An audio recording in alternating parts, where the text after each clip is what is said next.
Um, I'm here to introduce Mr. Michael Ayers. Michael, I met him about a little under 5 years ago. Um, and I've described before, I was a completely hollow person. Um, I didn't know I didn't know the nature of the thing that I was dealing with, and I didn't know how long I was dealing with it. And it was through his willingness to meet up with a random guy downtown Missoula, walk into a meeting, and then invite him over to his house. And we did that, and he invited me over more, and we read through the book, and I slowly learned the nature of this thing I was dealing with, and I also realized that I'd been dealing with it for a long time. Um, and that's what this program is about. It's about bringing things into the light for me, and I'm realizing that the more I've got into this thing, um, not just the nature of what it means to be an alcoholic, but uh, the nature of what it means to be human. And I think a lot of the time I'm ashamed. My my life has been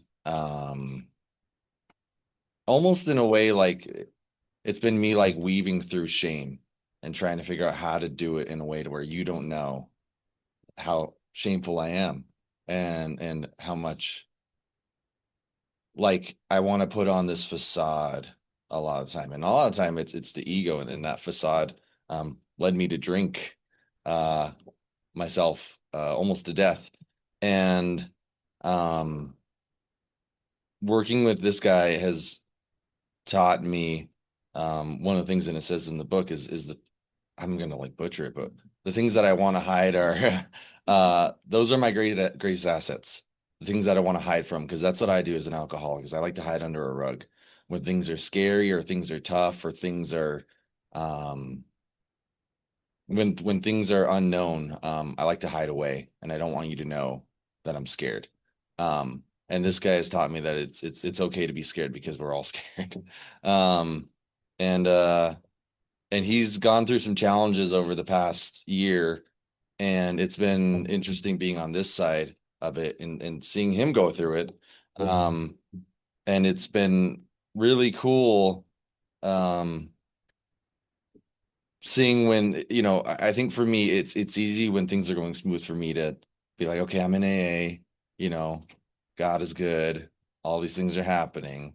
But it's when things are really tough and I don't want to get out of bed, that it's a lot harder for me to dig into these tools that have been freely given to me. And he's been a great example of what it means to utilize these tools um when things are tough, especially physically. So here's Michael.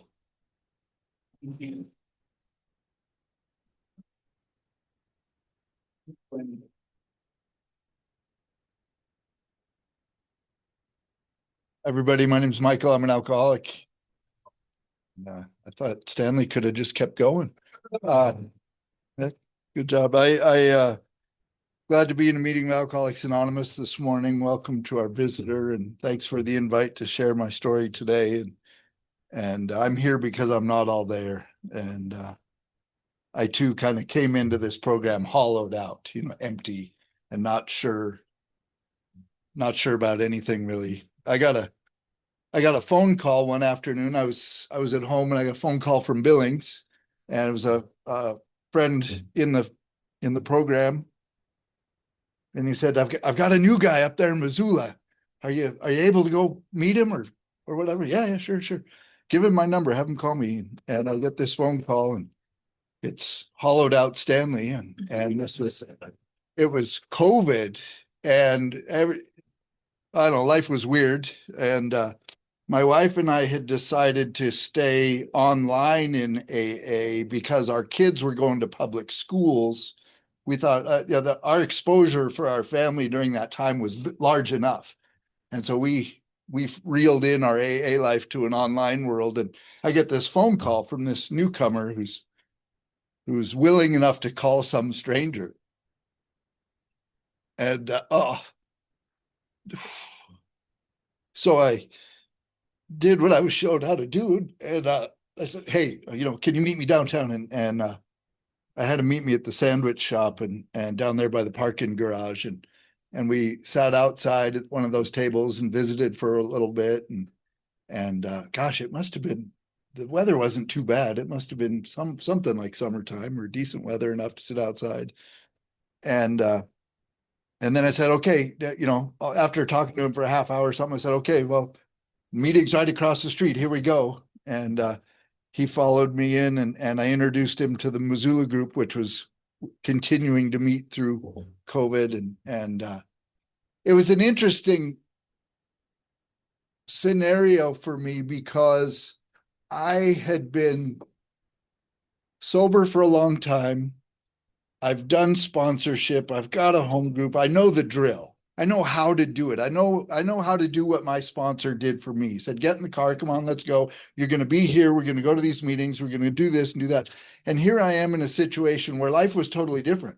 We weren't going to any meetings. And what do I do with this new guy? And I couldn't give him the program as it was shown to me at that point in time. It just wasn't realistic. So I had to go on faith, and I said, here's the meeting.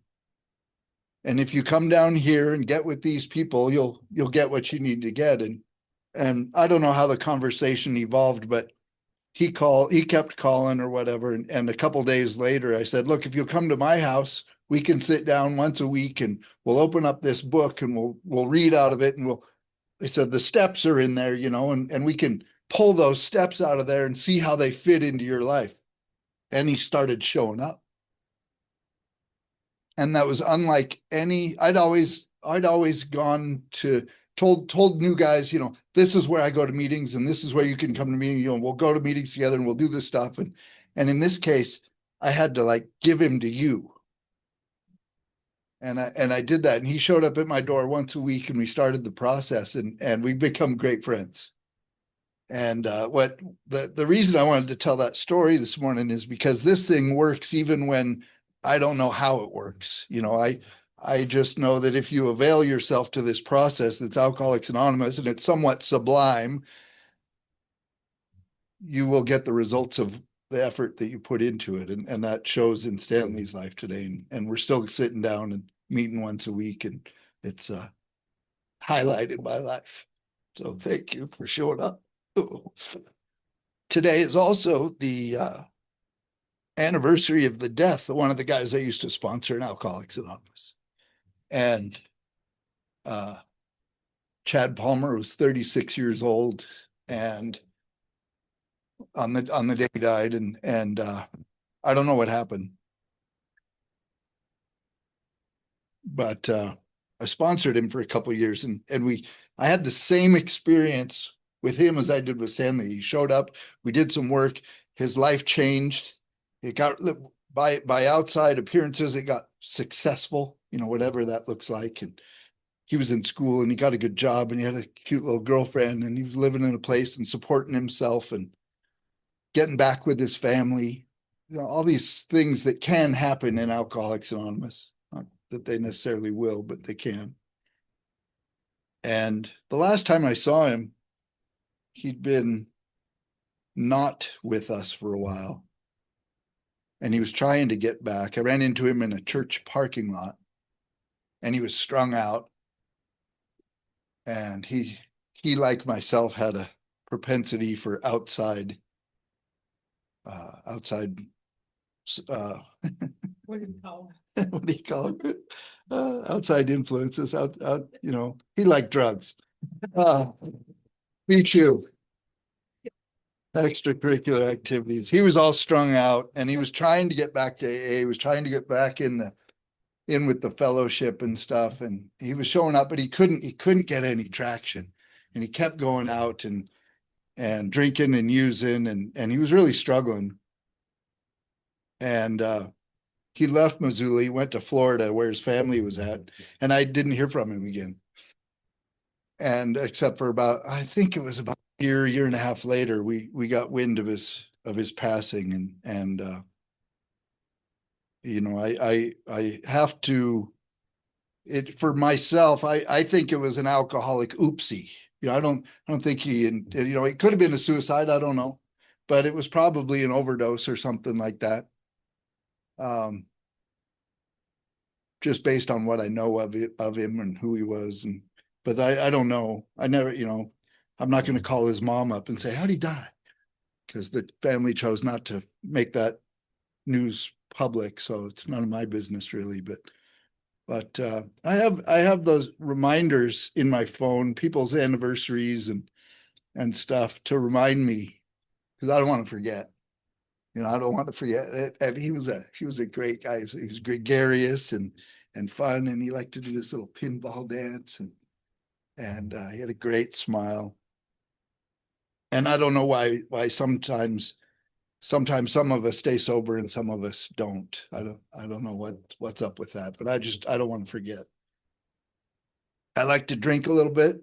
I started my career drinking when I was 3 years old, and I didn't plan on that being the case, but I remember walking up to a table next to the couch in my living room, and there was some kind of party going on at my house. It was a social event, and there were some people having drinks and talking or whatever. Adults were around, and there was a glass on the table that had some ice cubes in it, and presumably I was thirsty. I was toddling around, and I picked up this glass and I took a sip, and there was bourbon in it. It was a little bit of bourbon in the bottom of the glass and some melted ice cubes, and it's funny. I have that euphoric recall. I know the taste of what was in that glass, and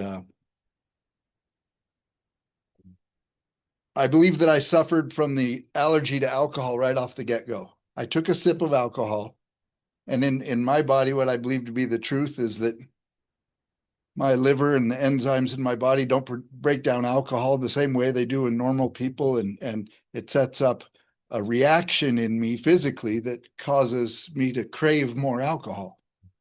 And that physical allergy kicked in on me, and a few minutes later, or maybe I was just thirsty. I don't know. I left the living room. I toddled back over to that table, and there was, the ice had melted down a little bit more, and I took another sip out of that glass, and I kept returning to that glass, and to the point where the ice had melted down enough, and I'd gotten whatever tasty stuff was in the bottom of that glass out of it enough.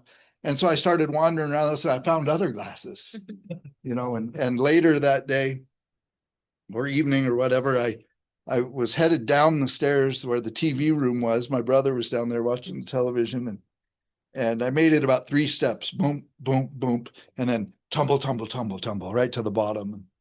And I remember I laying at the bottom of the stairs, and I wasn't hurt or crying or nothing. Man, I was just laying there. I wasn't in a hurry to get up. I was fine. Staring at the ceiling. And I remember my brother's head coming into view, and he peered around the corner to see me on the floor, and he went and got my mom and sister, and I remember they scooped me up. Each one of them grabbed a limb, and they hauled me upstairs and put me in my bed, and that was the end of my first debauch. And I didn't drink again for another 9 years or so, to my knowledge. But the time that I remember getting drunk next was and this wasn't the first time, but I was 12 or 13 years old, and I was sitting around a campfire outside of Bozeman, up in the Highlight Canyon area. It was a favorite camping spot of ours, and we'd go up there for the weekend. And my mom had gone to bed early that night. She probably had a few too many, and crawled off into her tent. And I sat around the campfire with my stepfather and another guy his age. They were in their 30s or something like that, and myself, a 13-year-old skinny little junior high kid, real awkward, real unsure of himself. And Stanley took the top off a bottle of Jim Beam and let the top go, and he took a big old pull off the bottle, and he handed it to his buddy, and his buddy took a big old pull off that bottle, and he handed it over to me, and I took a big old pull off that bottle and swallowed it down, and and it went down and it burned my throat, and I started coughing and sneezing, and snot was pouring out of my nose, and those two guys were laughing.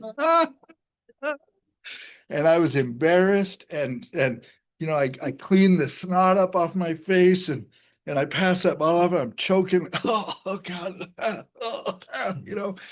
And Stanley took another drink, and his friend took another drink, and he handed the bottle back to me, and I took another drink, and I kept the snot in that time and got the whiskey down, and it did that thing that it does, and it fired me up. You know, that little furnace lit, and around and around and around, and we started telling stories, doing whatever you do, sitting around a campfire. And then the magic of alcohol for me came alive that night. As I was transformed. You know, a speaker that I like used to talk about how alcohol has the ability to induce psychosis. It'll change your world. And I got familiar with being, you know, inducing psychosis that night. I went from being that scared 13 skinny little kid to just being one of the guys. I was just one of the guys. Boy, that was magical. Because all I ever wanted to be was one of the guys and feel like a man amongst men or a boy amongst boys or whatever, you know. And it washed away all those insecurities and fears, and I just felt top notch. I just felt okay, you know. And we laughed and drank and fed the fire, and you know, drank that bottle to where it was down within about an inch of its life. And at some point in time, I crawled off into my tent and passed out. And I woke up the next morning, and I don't remember being sick or ashamed or embarrassed. None of that. I woke up with that sense of, boy, I can't wait to do that again. And that's really when my drinking took off, as I started looking for every opportunity, whether we were out camping and I was able to steal a few beers out of the cooler and pigeonhole them for later, or go over to my dad's house and mow his grass. And when nobody was looking, I'd take a mason jar and fill it up with, you know, a little half inch out of all of his little wine cabinet or whiskey bar or whatever he had. And boy, that was some vile stuff. Oh, you know, that whiskey, tequila, vodka, triple sec, whatever mixture, fill up that glass, go to give it to your friends on Saturday night. Here, let's drink this. And they take, oh God, I choked that stuff down because I wanted that effect. I wanted to induce psychosis. I love to drink. And you know, fast forward a lot of years, I don't know, I grew up in alcoholism. My mom and my stepdad are probably alcoholic. My father was not, but I didn't see much of him during the years I was growing up, and I just like to drink a lot. And in high school, you know, we had great sport. You know, we'd leave school and smoke drugs and drink Seagrams and 7 and 7 and drive our cars around dangerously. And God, it was just so much fun. Love drinking and driving. Oh, such a great sport, you know. And I'm a Gen X kid. The first time I ran into the cops while drinking, you know, they made us pour it out on the side of the road. And then I remember I was living in Kenai, Alaska after for a while, and the cops said, "Now follow me. We're going to go home. I'm going to follow me and I'll lead you there." And they led us home and then took off and let us be, you know. And that stuff doesn't happen anymore. But one of the last times I ran into the cops, I made myself or my folks had moved us to Cape Cod, Massachusetts, and I graduated high school there and went to my first Grateful Dead concert and I had another psychosis and I love the East Coast. It was a great time in my life. And after I graduated high school, I toured around the country a bunch and traveled and somewhat of a traveling salesman, but not a legit kind.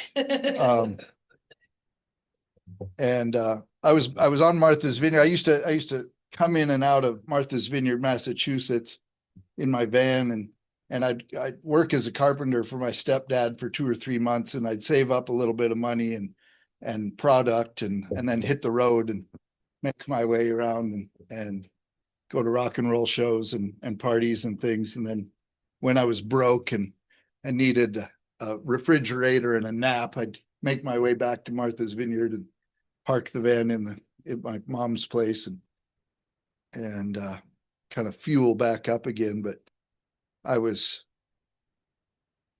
actually I was 21 years old, and I had made the determination that I was never going to be able to afford to have a piece of land there or anything. I had this idea, maybe I'll go back to Montana, and I had tried school when I was 18 up in Boston, and that didn't take.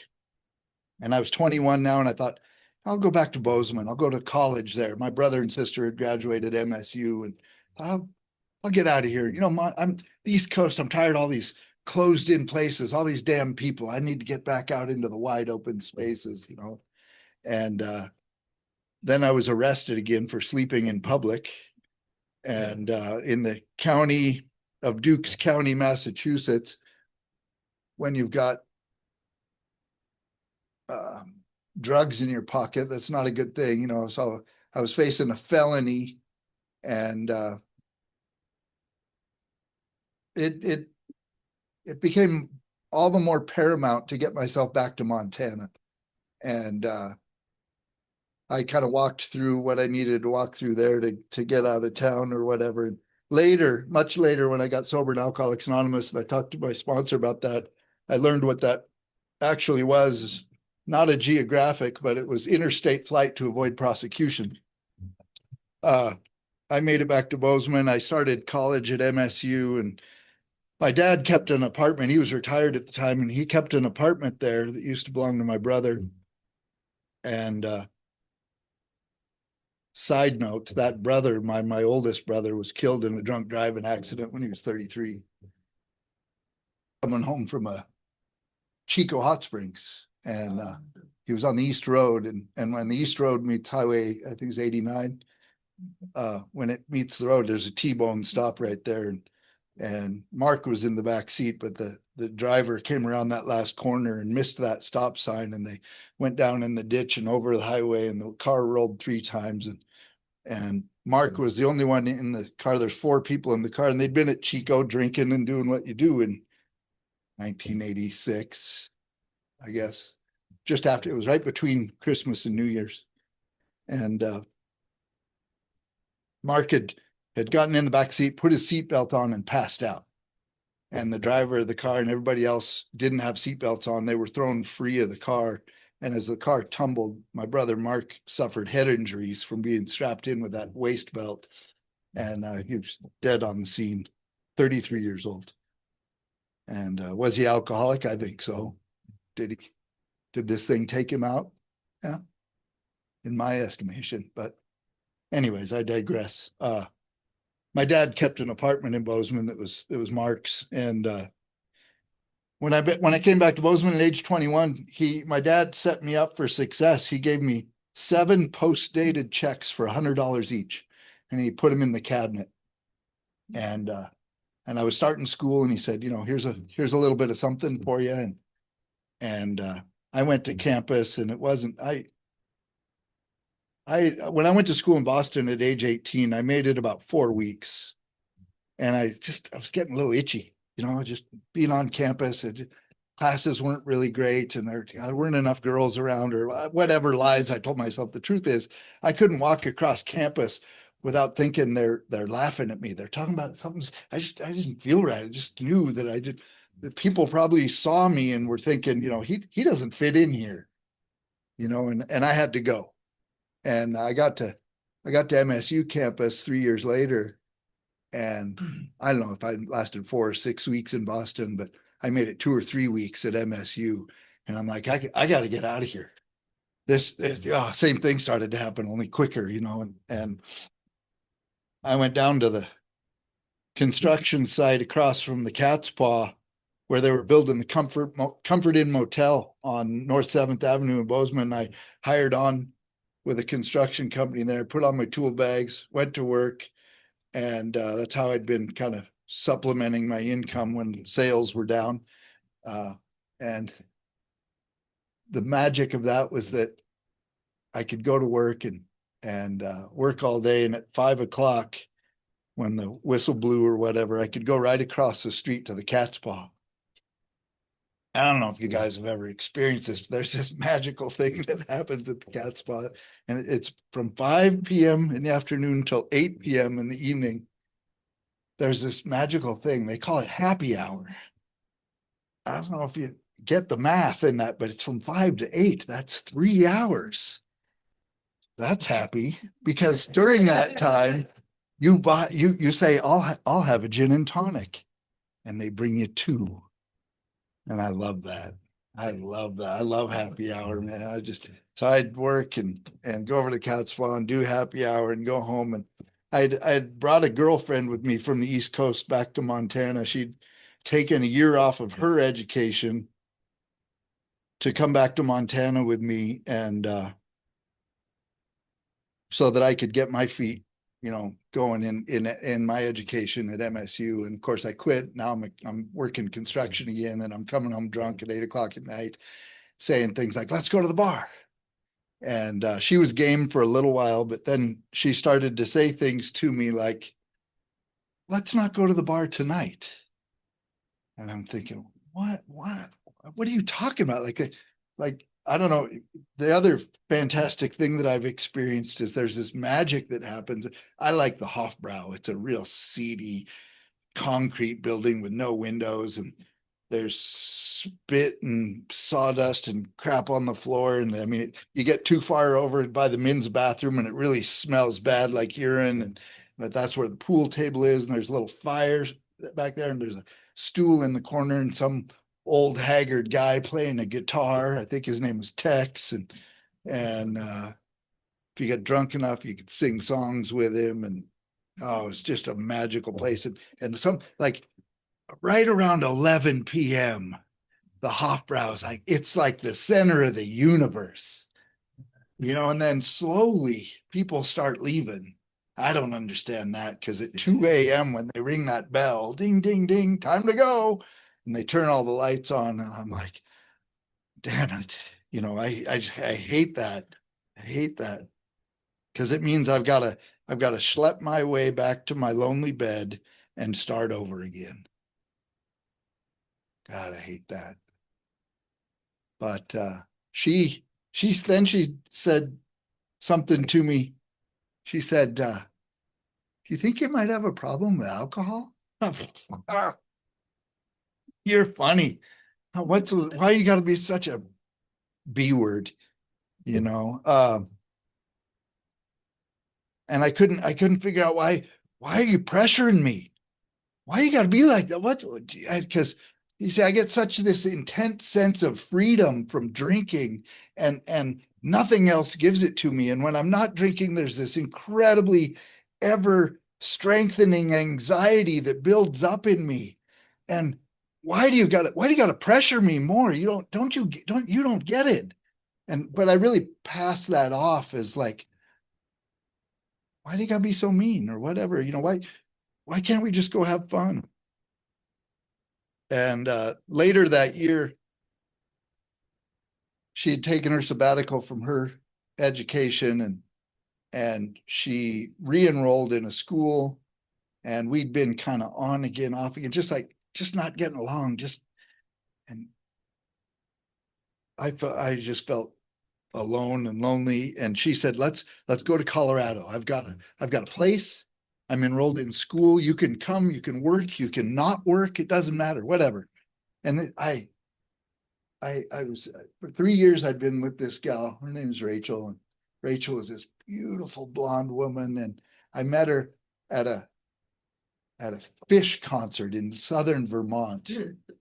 Summertime, it was outdoors. We were eating mushrooms. She had a ring of daisies in her hair, and I see this beautiful girl, and I'm just like, wow. She and her other blonde friend were together, and they were just like the perfect picture of womanhood that, a 20-year-old guy could want to have. And I we were leaving that show and going to a reggae show over at Great Woods.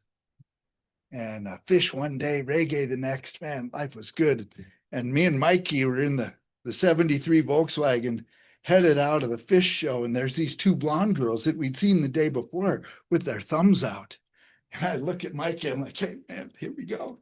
And they're like, we're going to Great Woods to the reggae show. We're going to Great Woods. And we went to Great Woods and it rained and we were sliding on the grass. We had great, wow, it was beautiful. And they were in their hippie dresses and we're all soaking wet and our long hair and the weed and the booze. And God, it was fantastic. We were, there's the security guard. We didn't get along with security guards back in those days. And they had these yellow vests on and we'd run and slide on the grass. It was raining hard and it was slippery.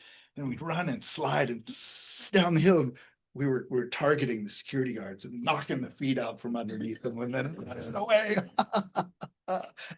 God, we were having fun. And turns out her folks have a summer home on Martha's Vineyard. I'm like, I live on the vineyard. So I'll be down there in a couple of weeks. I say, here's my phone number. Give me a call. And sure enough, a couple of weeks later, she called and we started hanging out that summer. And you know, it only takes me about 2 weeks to be like, baby, I love you. Boom. Because I will feign romance to just get what I want. And what I want is your love and attention. I want you to take care of me and I want your sex and I want your companionship, you know, and because I'm a lost puppy, you know, I'm a lonely little lost puppy. And 3 years later, you know, we're in Bozeman and she says, come to Colorado. I've never had such a beautiful, long, loving relationship. We've been through a lot those 3 years. And the effect alcohol has on me at that point in time, I said, no, babe, I'm going to stay here. I like my job. I built that motel on North 7th and I landed a job up in Big Sky with a custom home builder. Not that there weren't any custom home builders in Colorado.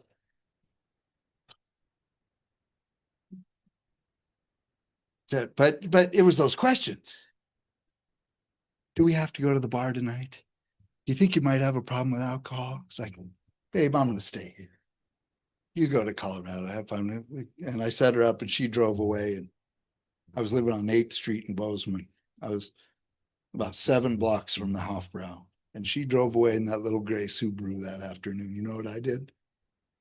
I turned to walk down to the Hofbrau and ordered a pitcher of beer.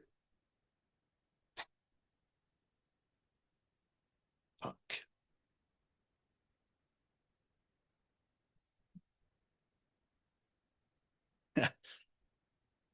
Easy come, easy go. Some little redhead walked into my life a few months later. And a couple of months, we had a crazy summer. And then she got pregnant, you know, and we decided to have a kid and we set up Light Housekeeping. And my oldest was born February of 94. And I was leaving to go to work in Big Sky. I'd leave about 6:30, 7 o'clock in the morning, make the commute up to Big Sky. And I would say, I'll see you at 6:30 for dinner. And I'd leave. I got this beautiful, not wife, but she never would marry me, but this beautiful woman and this beautiful child and the job that I, you know, gave everything up for in the past. I was, you know, and I wasn't lying when I said I'd see you 6:30 for dinner. But I'd go to work and I'd work. And at 4:30, when we'd knock off, the guys would say, let's go over to All Goods and have a pint. I'm like, man, I'm thirsty. And we'd stop over at All Goods bar, have a pint. And it was so good. And Pete or Hutch or Larry would say, oh, let's have another. I'm like, yeah, just the one more. Just the one more. I don't know how many just the one mores there were, but you know, next thing I would know, it was 10:30. It was like a Wednesday. It's 10:30 at night. And I'm like, oh, I was going to be home for dinner. See, I wasn't lying when I left at 6:30 in the morning. but it talks about in our big book at some point, you know, drinking became paramount to all other interests so that the important appointment was not met. And I did that over and over and over again. That's how I treat the people who I love in my life, is I lie to them. I don't intentionally lie to you. Well, sometimes I do. Because like when I got paid every 2 weeks and I'd go home with the paycheck, I'd cash the check and I'd take a couple $100 off the top, one in this pocket for a bag of weed and one in this pocket for some beers. And then I'd come in and here's our check, honey. Here's how we can pay the rent, buy the diapers and the food and things we need to do to live our life. So, I'm not a real honest guy where it comes to that, because I got to take care of my stuff first. I need to have enough, and that was not enough. I got arrested again, May 2nd of 1996, this time for DUI. And she wasn't happy. I wasn't happy. She was talking about leaving. I didn't know what to do. And I was sitting at my kitchen table after I got bailed out that morning with my head in my hands, thinking, what am I going to do now? And like a light bulb coming on in my head, call AA. I had that thought, call AA. So I did. I called, and some park ranger showed up at my door that afternoon. He had a green shirt on and a round hat, and he took me to a meeting. And there were people in there, like meeting like this, a lot of people, and they were laughing and giggling and drinking coffee, and I don't know what they were sharing, but there was a kid who was from my grade school there, Marcus. And Marcus and I used to race BMX bikes together, and so there's somebody I was familiar with, and that was nice. He brought me in, and he and this other guy, Hal, got me a cup of coffee and gave me a book, and they wrote some nice things in it, and keep coming back, the drill. And I was immediately attracted to Alcoholics Anonymous, because when you heard, I don't know what you guys were saying at that meeting, but what I heard was that you knew what it was like up here and in here. And I couldn't deny that fact. And I was lost. I was really lost. It was dark. And they said, keep coming back. So I started. It took me 14 months to get a 6-month chip. I did not have an easy go of it, because I couldn't really believe, even though I could hear that you knew from your stories, I couldn't believe that this simple, stupid set of bullshit actions that you were telling me to do were going to make any fucking difference in my life. Thank you very much. I was really like, I had no point of reference to how the steps and traditions and keep coming back was really going to do anything to get her back, or to solve the financial problems or the legal problems or all that. I had some complex stuff going on. And you were like, let go and let God. Come on. Really? But I was desperate. I was lost. And you guys, it was that magic. It was your laughter. It was your stories.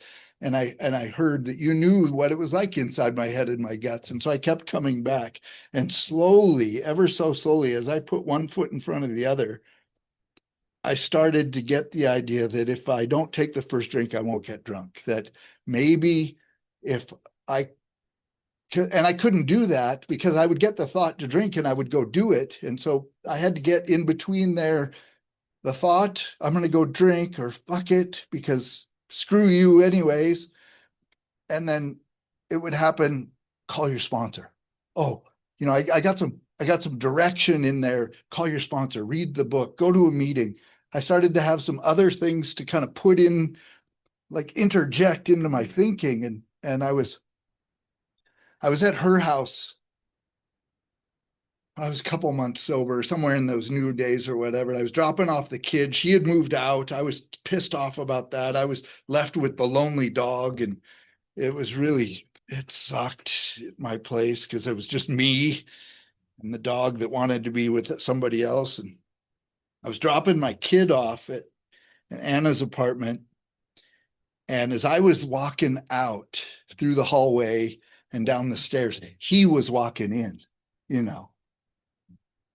I'm out in the parking lot, and she's up on the second floor or whatever, and I'm standing up on the bumper of the Toyota, looking in the kitchen window, and sure enough, it was him.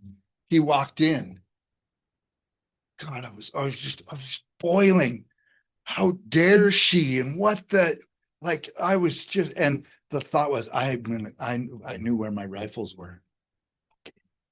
I was so angry, and I'm driving across town. Yeah, I'm going to show them, and I had this insanity in me in those early days. I was going to take her out, and then I was going to take me out, because I was just so, and that's not who I am.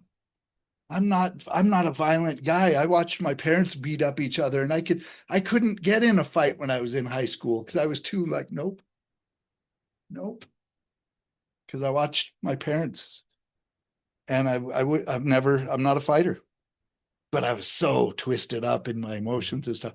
And as I walked in my trailer to go, I was headed for the rifles, they were in the back closet, way back in there. I had to go past the phone. And so you guys were already working on me because I had a sponsor and I had a home group and I had a service commitment, and I was showing up and I was really struggling with it. And as I walked past that phone, call your sponsor. And I picked it up and I dialed his number. Yeah, that B word, she and they and blah, blah, blah. I talked it out, and this magic happened. When I tell you what's going on in my life, it takes the power away from it. And I don't have to live with it up here anymore. And I get to spread it out onto you guys and my sponsor or whatever. And then he says, well, I guess I'll see you at the meeting here in an hour. And I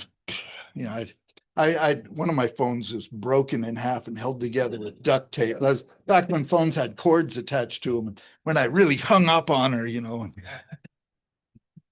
took the duct tape phone and I hung it up, and he would say cute things to me like, we got a little time before the meeting. Why don't you go clean your toilet and I'll see you in an hour. Click. So I hung up the phone and went clean my toilet and changed my clothes and went to the meeting. I didn't shoot anybody that day or anybody since. And the magic of Alcoholics Anonymous happened for me. I showed up.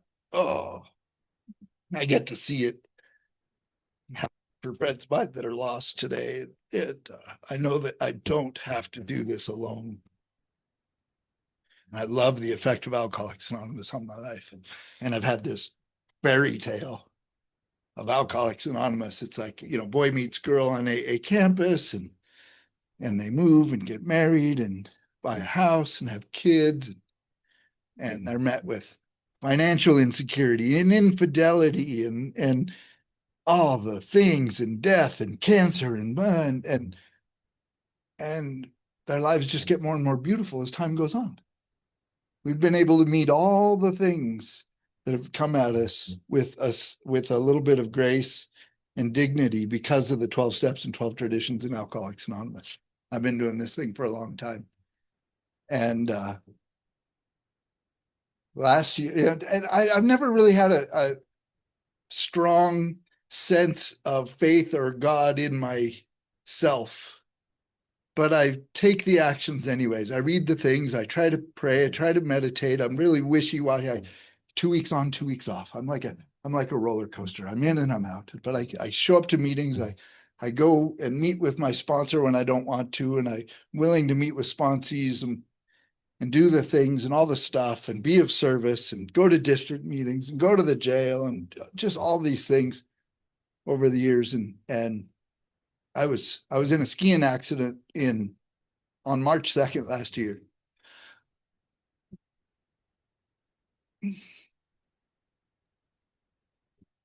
I was revived twice on the life flight from Lookout Pass. I was skiing with my 14-year-old son and my 24-year-old son and my best friend and sponsee, Tim. I have a lot of best friends, so if you're not him, it's okay. We're still best friends. And I was life flighted off the mountain, and I was revived twice, crushed. All this rib cage crushed. I've broken multiple times, all over, all 11 ribs just shattered, punctured lung, ruptured kidney, broken clavicle and scapula. It's really hard to break your scapula, it turns out. Severely torn rotator cuff and concussion. And I was in ICU for a week. And I came to, which was kind of cool. I was in a ketamine induced coma, and I'd come to him like, the train's coming. What train, Michael? The train's coming. But I like that ketamine. That was kind of fun. But I had no idea what kind of bad shape I was in. But as I came to, I was in the dark. I was in ICU. Everybody was gone, and I was just becoming conscious enough as the ketamine was wearing off that I really had a sense of how physically broken I was. And I was like, fuck, I can't do this.